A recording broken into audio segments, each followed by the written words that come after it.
E aí o Edson Boaventura Júnior, ufólogo, um dos caras mais lembrados quando se trata nesse assunto, dadas as suas aparições, os canais e tudo mais pelos quais ele sempre participa, e dado todo o estudo que ele tem nessa área de pesquisador, fundador e atual presidente do Grupo Ufológico do Guarujá, que há mais de 40 anos pesquisa o fenômenos ufológicos. É com ele que a gente vai conversar agora, até em razão de aparições aí recentes e tal, né? E nós próprios aqui, o nosso sistema irradiante fica lá em cima na Faria Lima, apareceu um troço esquisito lá que passou pelas câmeras que nós temos de vigilância, fez lá umas manobras ali pelos céus por ali, foi embora sem que a gente saiba exatamente o que é aquilo. Mas tudo enseja nessa hora que ela será. Ora, por que não? Como diz até uma moda caipira, né? Se Deus, que é todo-poderoso, fez esse colosso suspenso no ar, por que não pode ter criado algo ainda maior, sei lá, né? Sim. Pois é. Vamos conversar com o Edson. Bom dia, Edson. Muito obrigado por ter nos atendido. Um prazer tê-lo com a gente aqui. Bom dia. Bom dia, Darcio Neto. Bom dia, ouvintes, telespectadores também. É um prazer estar aí conversando a respeito desse inquietante fenômeno, que é o fenômeno dos OVNIs, né? Objetos voadores não identificados. E como você bem falou, nós estamos vivenciando aí uma onda de aparições em todo o planeta, né? E o Brasil não está fora disso, né? Só aqui no nosso canal, que é o canal Enigmas e Mistérios, a gente recebe relatos, vídeos, fotos, né, dos inscritos, e nós já recebemos aí cerca de 300 casos, né? Na verdade, foram uns 250 e poucos casos até agora, só que a Aeronáutica Brasileira, ela liberou no Arquivo Nacional 44 relatórios, onde tem lá várias cidades representadas, onde aconteceram esses avistamentos de OVNIs aí, e são casos que ocorreram no ano passado, em 2022, quando teve aquela onda de aparições, vários pilotos comerciais da Gol, da Latam, da Azul também viram, principalmente no sul do nosso país, né? Paraná, Santa Catarina, Rio Grande do Sul. E agora, mais recentemente, a gente está sabendo aí já de casos em Minas Gerais, no interior de São Paulo, Valinhos, por exemplo, em Iporanga, no Vale do Ribeira, em vários lugares estão aparecendo esses fenômenos. O mais recente, inclusive, foi um fenômeno que ocorreu em Manaus, no dia 7 de julho de 2023, agora. Eram 3 luzes que apareceram, só que essas luzes já estão explicadas. Na verdade, foi um salto de paraquedistas. Eles saíram ali do aeroporto internacional ali de Manaus e durante a noite, por volta ali das 22 horas, mais ou menos, eles desceram fazendo acrobacias no ar, esses paraquedistas, e eles tinham sinalizadores. E aí o pessoal, a população, acabou se equivocando e interpretando aquilo como sendo objetos voadores não identificados, mas não eram, infelizmente.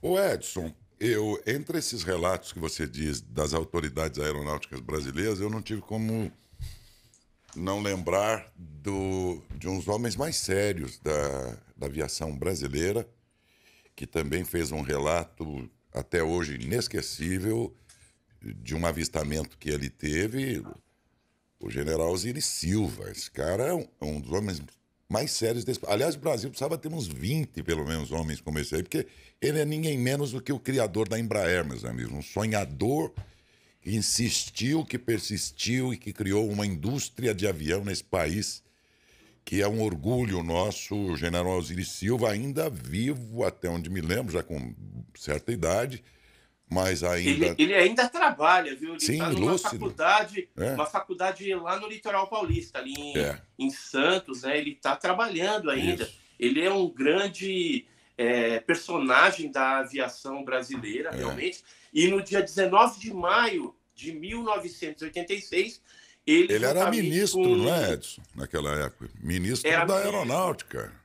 Não Não era era? ministro da Aeronáutica. Não, Ele foi ele depois, ocupava mas... um cargo da presidência na Petrobras, né? Ele tinha saído da da Embraer, se não me falha a memória, e estava indo para a Petrobras. E aí, no retorno de Brasília para São José dos Campos, numa aeronave Xingu, que estava sendo pilotada também pelo piloto Alcir Leite, né? Ele viu uma luz, né? E aí pediu autorização para a torre de controle lá de São José dos Campos para perseguir esse objeto. Aí ele foi até um ponto, mas depois não conseguiu se aproximar dessas luzes. Mas nesse dia fatídico aí, 19 de maio de 86, a gente teve uma invasão de objetos voadores não identificados no Brasil, mais especificamente nesse dia em São José dos Campos, São Paulo, Rio de Janeiro, Bahia também, e depois isso seguiu como uma onda ufológica de 10 dias, terminando no dia 29 de maio de 1986. E o brigadeiro Otávio Júlio Moreira Lima, né, que era o Moreira Lima, né, o brigadeiro Moreira Lima, ele colocou os pilotos deles, controladores de tráfego aéreo, para falar a respeito do assunto. Por quê? Porque quando estava aparecendo aquele monte de objetos, mais de 2 dezenas de OVNIs, foram autorizadas a decolagem de caças Mirage e F-5 para tentar interceptar esses OVNIs. Só que eles não conseguiram nem se aproximar e nem interceptar, porque alguns objetos chegaram a imprimir a velocidade de 15 Mach, né? Então é uma velocidade muito grande além, né, naquela da nossa época, aqui. em 86. 15 Mach, é 15 vezes a velocidade do som. O nosso aqui voa em 3, 4 Machs, não é isso? E os caras estavam viajando em 15. As aeronaves militares, elas estavam a 1,2 Mach Naquela aproximadamente. Época, né? Naquela época. Aquela época é o que dava. Nessa velocidade. E o objeto acelerava de 0 para 15 Mach, um negócio absurdo. É maluco. E todos esses objetos foram detectados em 3 tipos de radares, tanto de solo como a bordo dessas aeronaves militares. É bom lembrar, isso é que é interessante. Além do relato do general Osiris Silva... Coronel Osiris Silva, além do relato dele, que é um cara da maior seriedade, todo o relato dele coincide totalmente com os outros que avistaram uma vez acionados da defesa brasileira, tal, que levantou o voo, tal. E os relatos eram exatamente os mesmos. É um negócio muito intrigante, viu? Agora, eu sei que entre os ouvintes, telespectadores e também internautas, tem pessoas que tendem a acreditar e outros tantos que imediatamente rechaçam a possibilidade de que existam esses contatos. E saiba que... E aí essas pessoas pensam assim, esses caras tipo o Edson, a qualquer avistamento eles tendem a forçar a barra para que esses acontecimentos imediatamente sejam confundidos mesmo com contatos extraterrestres e tudo mais. Tal. Não, senhor. Também para eles, e me diga isso, que vai como pergunta, Edson, do maior interesse deles que isso fique esclarecido, ainda que no final do esclarecimento ali não seja algo como um contato extraterrestre. É interesse deles também que não seja assim, que seja tudo estudado, não é isso, Edson? Exatamente. E, inclusive, por exemplo, nesses 44 relatórios, né, eu estou com alguns deles aqui, que foram liberados pela FAB, está no Arquivo Nacional, tem relatórios, por exemplo, que falam a respeito de avistamento feito por militares. Né? Nesse aqui, por exemplo, que foi no dia 5/11 de 2022, ele fala aqui que 6 militares, né, que eram a tripulação da FAB, viram esse fenômeno.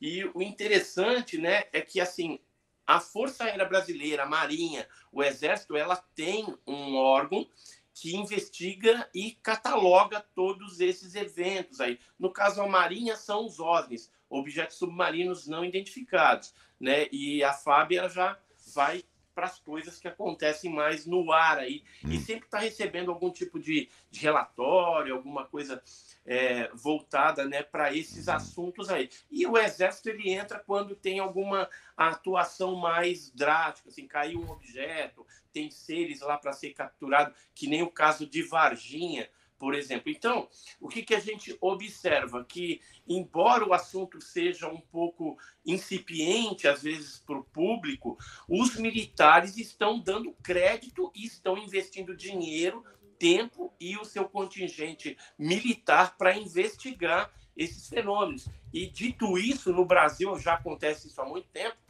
Nos Estados Unidos, hoje a gente vê uma onda muito forte, né, de aparente liberação parcial desse assunto. O assunto já foi tratado 2 vezes no Congresso Nacional norte-americano e a gente tem visto lá também uma intensificação das aparições, o que tem causado uma preocupação, né? Até eles chegaram a falar no Congresso que esse fenômeno dos UAPs, né, que eles não estão falando mais OVNI ou UFO, né, que nem era a terminologia em inglês, mas isso causa uma apreensão, porque seria uma ameaça à segurança nacional dos Estados Unidos. Agora, não necessariamente seriam ali naves extraterrestres, eles falam isso, porque eles estão pensando também que, em alguns dos casos, poderia ser algum drone espião de algum outro país, da Rússia, da China, né? Então, mas eles estão estudando isso direitinho. Tem uma secretaria, né, um escritório que eles criaram agora recentemente, chamado AARO, né? Dentro do Pentágono lá, eles estão estudando mais profundamente esse fenômeno aí dos OVNIs, né? E em todo mundo, né? Porque eles são articulados com o Brasil, com países da Europa, né? Com vários países aí, eles trabalham em conjunto. Tanto é que, no caso Varginha, os americanos chegaram aqui no dia 20 de janeiro de 96. O Edson, as aparições, sejam por suposta espionagem, sejam aquelas que qualificam como sendo acidental, o próprio Imaginário já fez isso através do filme ET, né? Teria sido acidental que esse ET viesse para as mãos aí de um humano aqui e tal. Em todas essas situações, você começa a criar o perfil do extraterrestre. Nós, como leigos, passamos a imaginar o extraterrestre como um serzinho lá, arisco, ou então tímido, ou medroso, não sei. O fato é que o contato é sempre, no imaginário, pelo menos, acidental, suposta espionar. Por que eles... Então, eu sempre trago no programa aquela pergunta do povão, para os médicos, na especialidade dele. Em cada especialidade eu faço aquela pergunta baseada nos conceitos do povão. Por que esses tais seres são tão ariscos ao se apresentar para nós terráqueos, hein?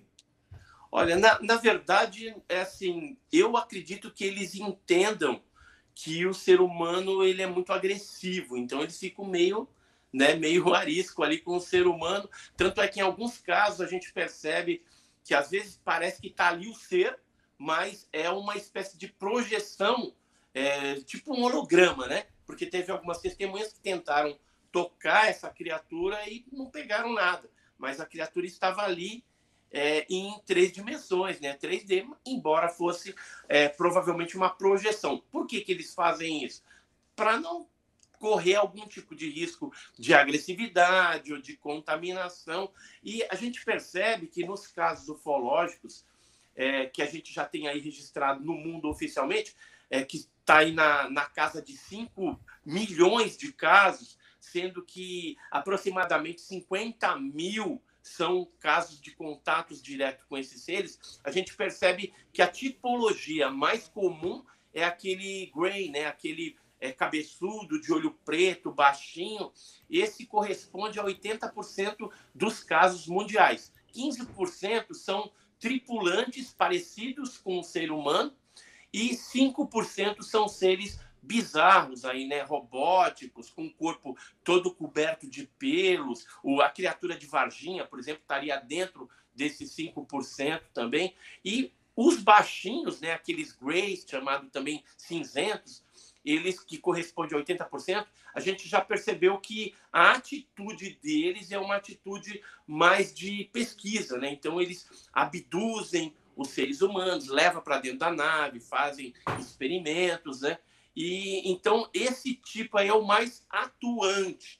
E ele é também um ser bem arredio em relação a esse contato. E geralmente a pessoa ali que está sofrendo abdução, ela não tem controle dessa situação. Ela é abduzida, é levada, passa por uma série de experiências ali. Às vezes é um encontro traumatizante para ela, né? Quando ela volta, às vezes tem sequelas até para o resto da vida, né? Mas isso está acontecendo e não é de hoje, né? A gente tem, por exemplo, desde que o mundo é mundo, relatos desses fenômenos aí. Logicamente, não era chamado de ET, alienígena, OVNI, né? Tinha outras explicações. Por exemplo, se você pegar nos interiores aí, você tem a lenda do Mãe do Ouro, que é aquela bola que aparece nas serras, né? Então, os mais antigos falam a respeito disso.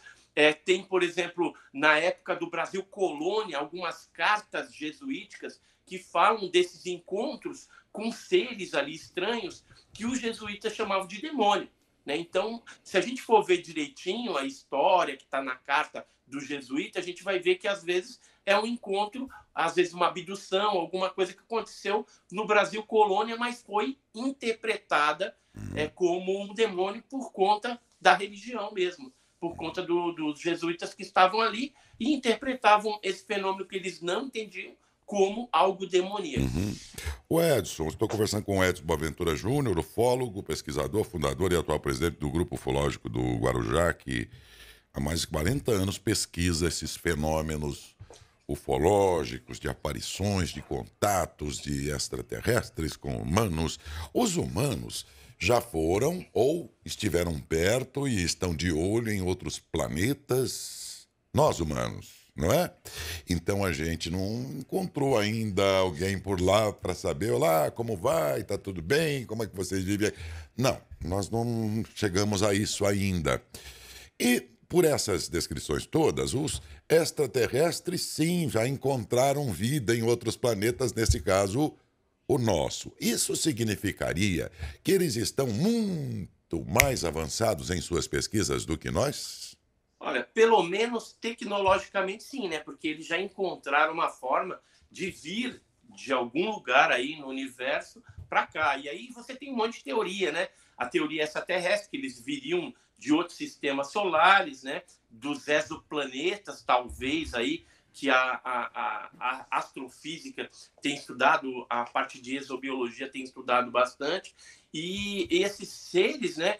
Eles também poderiam estar, não com uma configuração humanoide, mas também em termos de bactéria, né? Algum tipo de micróbio, né? Poderia ter alguma coisa desse tipo. Pelo menos aqui na Terra, né? O Elon Musk aí, que é bem conhecido, que soltou esses satélites aí, Starlink, que confunde muita gente também com OVNI, ele está aí imbuído de ir para Marte, porque eles acreditam que Marte, aqui dentro do nosso sistema solar, teria talvez vida na parte subterrânea, porque já se identificou lá que tem água em Marte, né? Então eles estão querendo lá fazer alguma missão, fazer alguma pesquisa para ver se encontra vida fora. Então, como você bem falou, não está assim sacramentado por um órgão competente que existe vida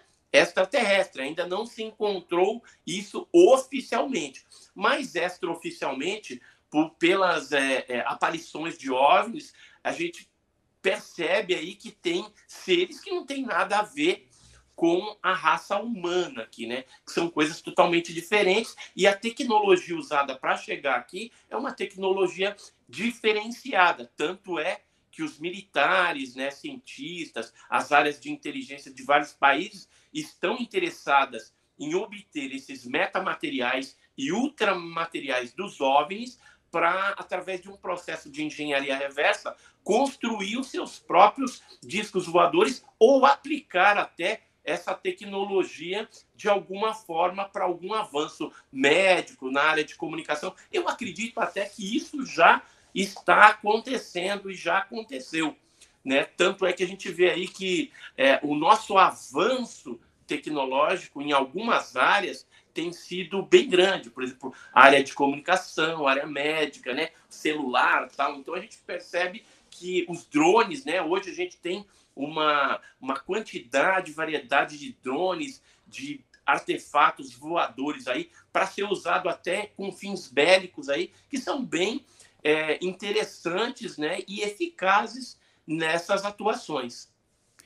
Edson, bom dia, Adalberto. Você falou de satélite, me lembrou do ano passado, no mês de novembro do ano passado, e você comentou agora há pouco, a respeito de luzes não identificadas na região de Porto Alegre, foi visto por vários pilotos durante aí uns 6, 7 dias, falaram de um reflexo do satélite. Realmente foi isso que aconteceu? Você tem informações sobre esse fato que aconteceu em novembro do ano passado em Porto Alegre?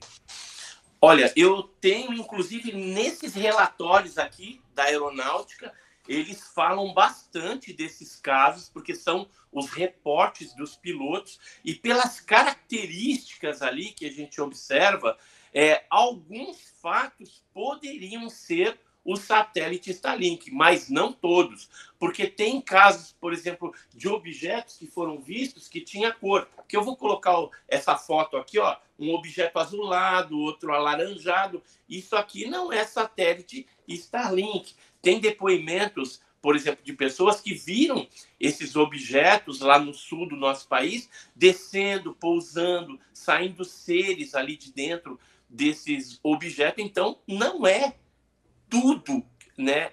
E satélite Starlink. É muito simplista a gente pensar que é isso. Mas, logicamente, tinha ali também algumas confusões, né? Agora, é muito difícil um piloto que é experimentado, que faz um curso ali de vários anos, que já tem milhares de horas de voo e tudo mais, está acostumado com o céu, com as coisas celestes ali, se confundir com um satélite Starlink, né? Mas tinha também, mas não são todos os casos que aconteceram no sul do país que eram coisas explicáveis. Estava acontecendo realmente um fenômeno ali fora do comum.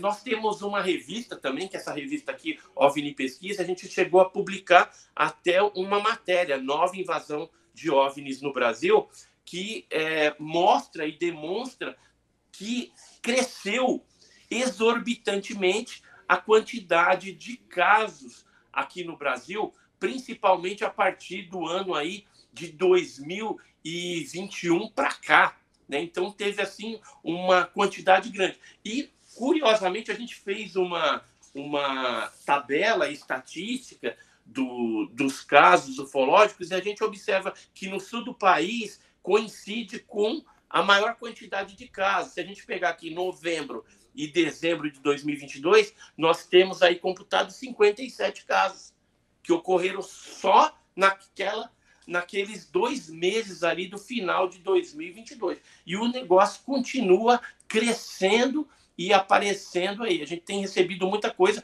tem até já vídeos de criaturas que estão aparecendo em Santa Catarina, né? A gente está para viajar para lá, fazer uma investigação in loco, né, para ver realmente o que está acontecendo naquela região, porque câmeras de segurança acabaram gravando essas imagens, tanto dos OVNIs como de uns seres que parece que tem umas antenas, algumas coisas nos capacetes, né? Parece que é uma espécie de capacete com antena. Isso de madrugada, numa fazenda, na zona rural, lá em Santa Catarina. Então, alguma coisa está acontecendo naquela região do sul do país, realmente.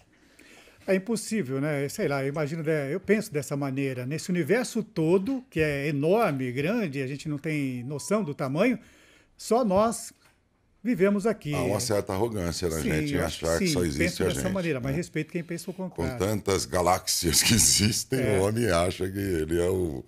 Né? E às vezes tem pessoas que não acham só que o seu planeta é o soberano, mas elas próprias. Tem pessoas que acham a si próprio soberano como se o resto do mundo não existisse, né? Tem gente que chega a esse grau de arrogância. Agora, daí a consubstanciar todo um conjunto de estudos que convença a todos, parece que esta é a grande missão aí, né? Viu? Eu vou até te mostrar aí, ó, algumas fotografias que a gente tem recebido também, né? Por exemplo, ó, zona rural de Itapurá, em Mato Grosso. Então, são fenômenos luminosos, estranhos, né? uns objetos bem esquisitos aí que têm aparecido. Aqui em São Bernardo, ó, São Bernardo do Campo, um objeto de dia também, bem curioso, discoidal. Aqui, São Bernardo, novamente, próximo do poste, aqui, ó, ampliação do objeto. Chapada Diamantina, São João do Caiuá, né? Então, isso aqui são vídeos, né? Fotogramas de vídeo e tal. Então, é bem curioso essas imagens que a gente tem recebido, que elas não correspondem a objetos voadores convencionais, né? Não é um balão, não é um avião, alguma tecnologia que a gente conhece. E, geralmente, ela faz ali alguns movimentos, tem uma certa característica que é diferenciada, né? A luz também desses objetos, muitas vezes, chamam a atenção. Vou falar uma coisa aqui no ar, né? De repente pode ser até inédito para muitas pessoas, mas nós, pesquisadores, nós já identificamos que a luz do OVNI, geralmente, ela é algo parecido com um laser. Ou seja, se você pegar um prisma de binóculo e você defragmentar a luz daquele objeto, ela não vai fazer como as luzes normais que se divide nas 7 cores do arco-íris. Por exemplo, se você vê um OVNI que é verde e vermelho e olhar sobre o prisma, você vai ver apenas as cores verde e vermelho. Você não vai ver os outros espectros do arco-íris, não. Agora, se você apontar o prisma por uma luz incandescente, fluorescente, uma estrela, uma luz de avião, alguma coisa, ele vai ter lá um espectro com as 7 cores do arco-íris. Então, a luz do OVNI, se é que a gente pode chamar de luz, eu acho que aquilo ali é algo diferente, mas se demonstra para a gente como parecendo luz, é algo similar a um laser, porque ela se comporta diferente. Então, os pesquisadores já identificaram até isso. É uma forma de você identificar um OVNI ou alguma coisa que seja natural, um fenômeno natural, um avião, uma luz, né, um balão. Então, a gente já tem também essas condições aí de identificar o que é e o que não é. Aqui no interior de São Paulo, muito frequentemente, aí as supostas aparições foram balões meteorológicos. E a gente é leigo, né? Tende a imaginar que Sim. tal. Mas aí foi tudo desvendado. Eles vão estudar, veem que não é. Dizem, olha, não é e acabou. E quando então... Olha, mas é uma luta essa de vocês de convencer da existência desses, enfim, seres todos e tal, num mundo em que ainda muitos acham, por exemplo, que uma vacina não tem eficácia, que a Terra é plana. Ainda nos dias de hoje a Terra é plana. Não é difícil convencer, não, ser humano. Eu não acredito em terra plana, não, viu? Não, eu bem sei. redondinha. Eu sei. É o que eu estou dizendo o seguinte. Sim, acreditamos Na verdade, que ela... não é redonda, né? Ela é meio mas arredondada. Mas de plana para tem uma diferença grande. Para redonda, bem a grande. definição mais simples de dizer que ela é redonda é a que prospera, né? Então, nesse sentido, eu digo assim, se ainda não foi possível, vamos lembrar aqui, gente, que muitos são céticos e tal, não acreditam, e eles podem estar ouvindo o Edson, mas esse negócio de terra, planeta... Gente, vamos lembrar que o Copérnico, todas as descobertas dele, ele teve que relatar escondido, porque não iam matá-lo, porque iam dizer que ele era louco. Para depois o homem se dobrar a Copérnico e dizer muito obrigado por tudo que você descobriu no tempo dele lá. Quer dizer, a gente precisa tomar cuidado, porque tudo aquilo que ainda não dá para acreditar, isso tudo pode se revelar daqui a algumas décadas. Lá na frente, né? E eu acredito, viu, que vai se revelar, ou em breve, aí, pelo menos foi falado pelo pessoal da NASA, tá?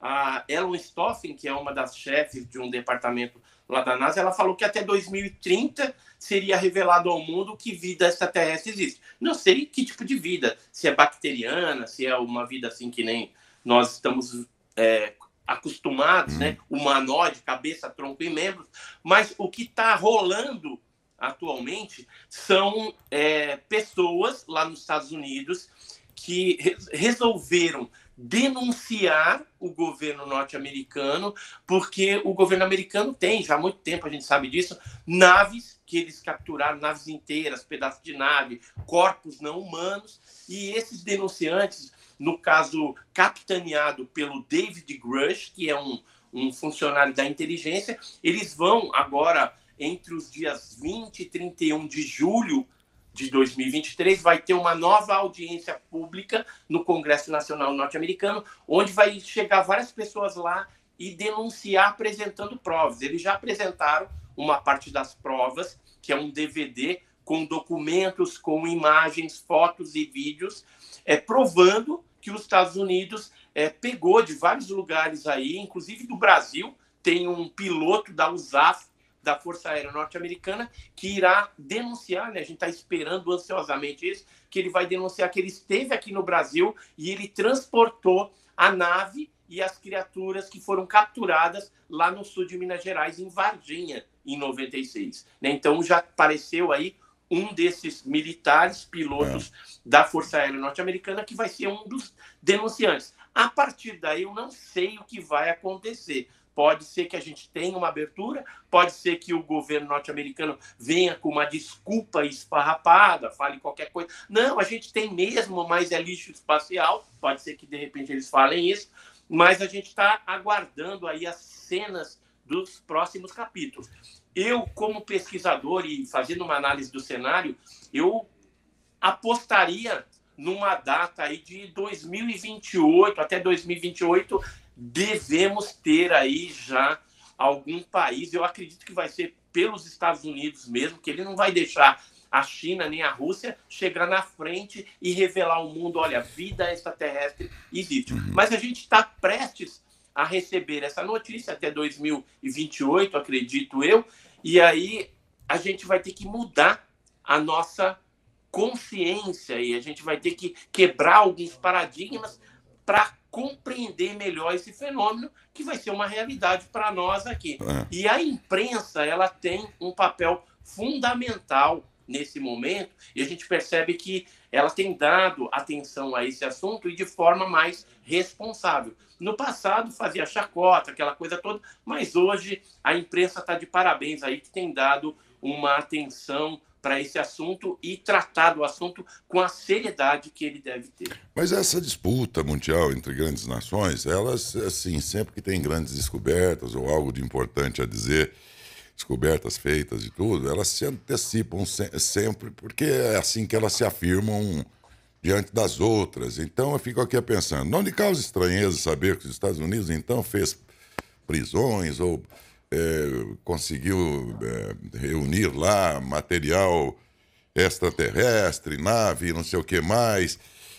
Dentro dessa guerra de estar na vanguarda de tudo que cada grande nação quer ter, quer ser, eles já não teriam feito isso muito antes, esperar agora, demorar tanto tempo, porque não é estranho isso? Não, na verdade, eles têm feito isso ao longo dos anos, só que eles tratam essa tecnologia aí reversa, né, que eles pegam o disco voador extraterrestre e transformam em tecnologia terrestre, discos voadores terrestres, aeronave e outras coisas. Quer ver um exemplo disso? Por exemplo, na Guerra do Golfo Pérsico, né, que foi na década de 90, nós tivemos o aparecimento na Europa ali de vários objetos triangulares negros.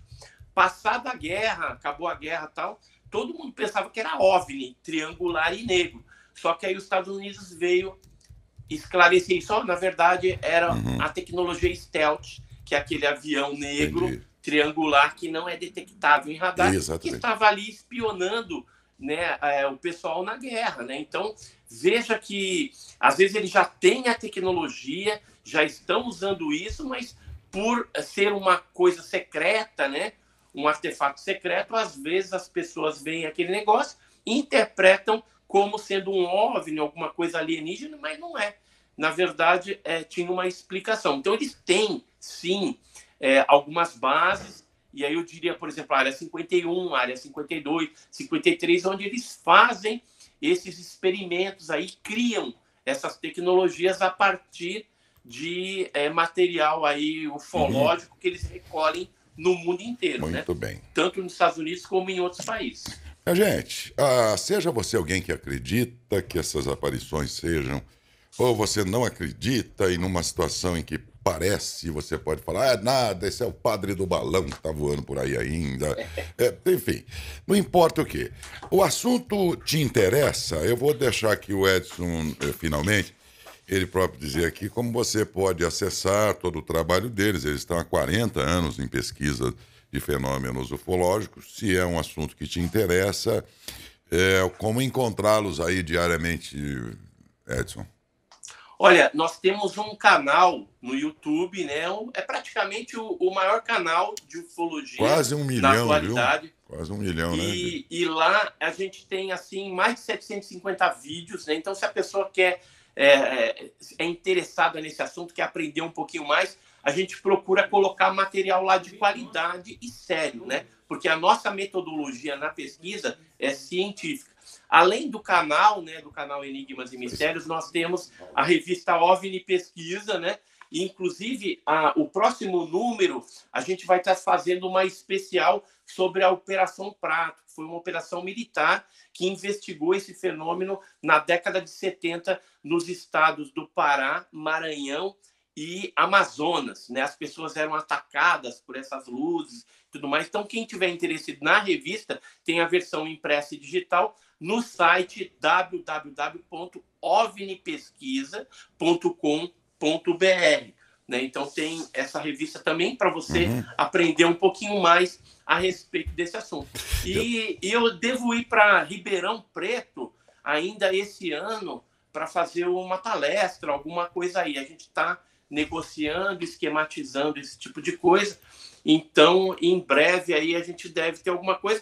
E eu depois até falo aí para vocês aí darem uma notícia. Bom para a gente divulgar. Quem quiser conhecer, né, o meu trabalho pessoalmente, né, bater uma foto lá, contar o seu caos também, a gente está à disposição. Muito bom. No canal do Enigmas e Mistérios tem lá o e-mail para você também estar enviando seu vídeo, foto, relato. Tá bom? Eu agradeço. Viu, Edson? Agradeço a oportunidade aí. Só para encerrar também, dias atrás aqui, o nosso sistema irradiante fica lá à beira da rodovia Faria Lima, um ponto bem alto aqui, topograficamente falando, e ele disparou lá aqui, movimentos, né? E disparou as nossas câmeras, e aí veio a imagem que a gente vai passar para vocês agora, de um momento em que se aproxima da câmera e depois faz evoluções ali, olha lá. E depois faz evoluções lá atrás de todo o sistema irradiante também. Não tem um momento que ele vem mais em slow motion aí, perto da câmera, né? É bem rápido, talvez. Olha lá. E disparou todo o sistema nosso lá, tal, sem que, no entanto, se saiba exatamente o que é. Quando paramos a imagem, podia ser um morcego, alguma coisa assim, mas não é também. Enfim. É muito rápido. É muito rápido, né? Difícil de você. E fora o fato de que a gente sempre vê imagens assim, com aquele perfil do que seria um disco voador padrão. E pode ser que ele pode se manifestar, às vezes, sob outras formas das mais diferentes. Essa aqui foi uma que despertou aí. Olha lá. E depois ele volta lá atrás do sistema irradiante, ele faz algumas evoluções lá para depois sair da cena ali. Exatamente. Às vezes o fenômeno ele se manifesta de outros formatos, né? O pessoal fica pensando naquele formato clássico do disco voador, e às vezes é triangular, às vezes em forma de cilindro, às vezes outros formatos diferenciados aí realmente. Agora, o que a gente tem que tomar assim, precaução é que assim, muitas coisas também, lixo espacial cai eventualmente, bólides também, né, meteoros, que confunde as pessoas. O satélite Starlink, do Elon Musk também. Então tem tudo isso, tem muita coisa aí nos céus, né, que às vezes pode confundir, né? Mas tem OVNI também, né? Tem então não vamos reais acontecendo aí. O que nós mostramos aqui não significa que a gente acha que é isso. Sim, só que foi estranho. Agora aqui parou a imagem. Teria que fazer um estudo mais aprofundado até para ver o que poderia ser isso. Ok, a imagem agora, o ponto da luz lá no caso do nosso sistema irradiante, agora que nós conseguimos parar, ó, o facho é esse aí, ó. É que é muito rápido e dispara o alarme lá, enfim, e causa surpresa, enfim, causa estranheza e como tantos outros acontecimentos. Mas tudo precisa ser imediatamente estudar. É bom saber que essas pessoas que ficam nessas pesquisas todas, é o caso do Edson, enfim, de que para eles é muito importante elucidar, comprove a possibilidade de ser ou não, porque senão, se vocês trabalhassem só com a hipótese, não, nós vamos trabalhar essa denúncia aqui que nós recebemos, essas imagens, mas vamos forçar a barra para ser, tal, eu acho que aí seria um negócio muito ruim. A gente sabe que eles estudam mesmo e diante da possibilidade daquilo que eles acreditam que seja, dizer que é, e o que não é, e acabou, exclui, descarta a possibilidade e acabou. É com essa seriedade mesmo que tudo tem que ser estudado. Agora, pode ser que um dia, não, hoje já sabemos que não era, ou então um dia pode ser que a ciência venha e comprove, eram mesmo, viu? Então é bom tomar bastante cuidado com isso aí, né? E deixar que a ciência, enfim, evolua ao ponto de esclarecer melhor. Ô Edson, foi muito boa a sua entrevista, agradeço muito, muito obrigado. Quando vier a Ribeirão Preto, nos avise até para a gente divulgar aqui. Obrigado pela sua gentileza, viu? Aviso sim. Eu que agradeço, um grande abraço aí. Outro abraço. Edson Boaventura Júnior, ufólogo, é um dos caras mais respeitados dentro desses estudos todos aí, mais propagado pela internet, nos concedeu essa entrevista e você acredita ou não? E aí? Eis a questão. Eis a questão.